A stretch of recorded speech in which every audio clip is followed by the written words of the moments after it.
ગીર સોમનાથમાં chain snatching ગેંગનો પર્દાફાશ। વેરાવળમાં મહિલાના ગળામાંથી ચેનની ચીલઝડપ કરતી ગેંગ ઝડપાઈ। પોલીસે તપાસ હાથ ધરતા રાજકોટની રહીશ 9 સભ્યોની ગેંગ ગીર સોમનાથ એલસીબીએ ઝડપી લીધી, જેમાં 5 મહિલા અને 4 પુરુષોની ગેંગ ઝડપાઈ। આ ગેંગ વેરાવળ, ભાવનગર સહિત અનેક શહેરોમાં રાજકોટથી 3 રિક્ષામાં સવાર થઈ ચીલઝડપને અંજામ આપતી હતી। પોલીસે આ અંગે વધુ તપાસ હાથ ધરી છે।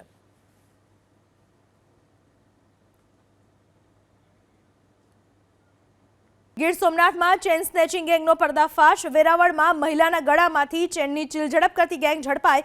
પોલીસે તપાસ હાથ ધરતા રાજકોટની રહીશ 9 સભ્યોની ગેંગ ગીર સોમનાથ એલસીબીએ ઝડપી લીધી, જેમાં 5 મહિલા અને 4 પુરુષોની ગેંગ ઝડપાઈ। આ ગેંગ વેરાવળ, ભાવનગર સહિત અનેક શહેરોમાં રાજકોટથી 3 રિક્ષામાં સવાર થઈ ચીલઝડપને અંજામ આપતી હતી। પોલીસે આ અંગે વધુ તપાસ હાથ ધરી છે।